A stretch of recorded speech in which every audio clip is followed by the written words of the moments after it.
Hi there, Neil from Small Business Big Ideas here with day 4 of my 101 Small Business Marketing Tips video series. So, to recap, this is a series of videos I'm producing based on a list of 101 small business marketing tips that I found, which was on a website called thebounce.com. So I'm not taking credit for writing this list. I've got to say most of the points on the list are really good. There's a few that are less good, but I'll cover them off in future videos. But because the list was really just a list of 101 bullet points, I thought it would be quite interesting to go through and expand them each day and produce a video on each. So today, a bit of a meaty one. Today's tip is write a unique selling proposition or unique selling point. This is another one of these marketing strategy things that I think, if I can get my teeth in, most small business owners would probably shy away from because it makes them feel uncomfortable. They don't really know what to do, and probably more important than that, they probably don't see the benefit in doing it. So if I can just start by spending a bit of time to talk about the benefits, it's really, really important. And I think someone who's got their unique selling point nailed has got a much stronger business than someone who hasn't. And one of the key things is it means it will make you stand out. You'll be able to use it across everything you do, written communication, even if you've got a shop, then your shop or store should reflect it. It means it gives you an opportunity to get away from just competing on price. There's a quote I read, and I think it's from Seth Godin. If it's not, then I apologise. There's a quote which says, if all your customers focus on is price, that's because you haven't given them anything else to focus on. And I think that's a really, really relevant quote to this. What you need to do is you need to give your customers something else to focus on to take the attention away from price. If you do that, then you can have a very successful business in your town or city, competing against many other businesses where you don't really sort of cross paths or cannibalize each other's trade, because if you each have separate and distinct unique selling propositions, then you aren't really communicating the same thing. You aren't therefore going to be appealing to the same sort of target customer. So it's a really important thing to do, and it's worth the effort and the pain to get it nailed. So how do you go about it? I think start with something which is quite easy. So you'll probably have on your website, on your marketing materials, a list of bullet points that describes the nuts and bolts of the stuff that you do. So, if it was a car garage, then, services, MOTs, tyre checks, that sort of stuff. That's really dull. No one cares about that. And also, every single one of your competitors would have pretty much the identical list of bullet points. So, to take that into something that's a little bit more interesting, not much, but a little bit more interesting, take each of your bullet points and add the words "which means that" after each one of them.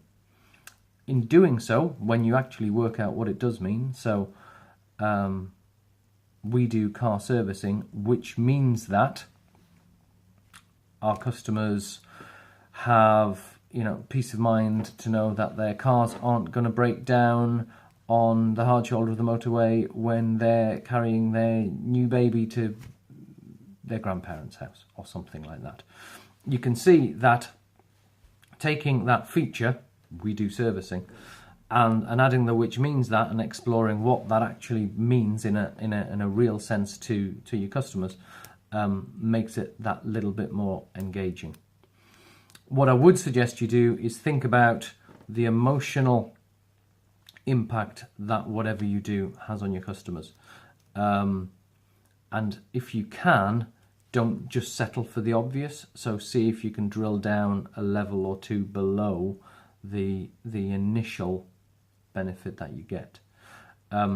The phrase that's used, and it's a little bit sort of woo-woo, and I'm not a huge fan of it, but I can't think of a better word, is you need to explore the transformation that your product or service delivers. So before using your product or service, customer feels this.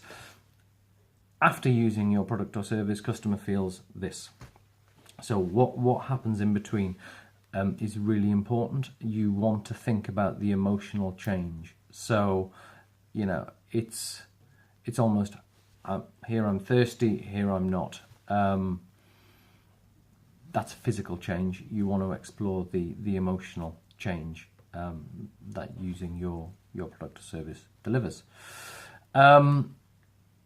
Once you've done that, what I'd suggest is you also need to think about what makes you special in your own rights. So have a think about why you started to do what you did in the first place. Might be quite difficult if you've been doing it for many, many years, but there's something there which on a dark, horizontal rain February morning gets you out of bed every morning. And what's that? You know, it might be that you want to make a difference in the world. It might be that you want to provide the best life that you can for your family. Whatever it is, it's going to be personal to you. And that is this sort of secret sauce which makes you different from your competitor who might be 2 doors down the road. Because even if you do the same sorts of stuff, it's highly unlikely that their why, their motivation is going to be exactly the same as yours. So combining the two is going to get you closer to your unique selling proposition. The other thing that I suppose that there's the 3 things. It's the problems that you solve. You need to think about that. Therefore, the emotional transformation that your customers feel, and then if you then apply why you're doing it, your reason for doing it, then that will help you to get to your unique selling proposition. And it's what's unique to you. So it's creating a powerful message that you'll be able to use, as I say, with your marketing communications, perhaps with stuff in store. You know, are you a business that's all about family and family values, because at your heart you're doing this for your family? Or are you a business that's about leading edge innovation because you want to be remembered as an innovator and someone who broke the mold and made a big difference?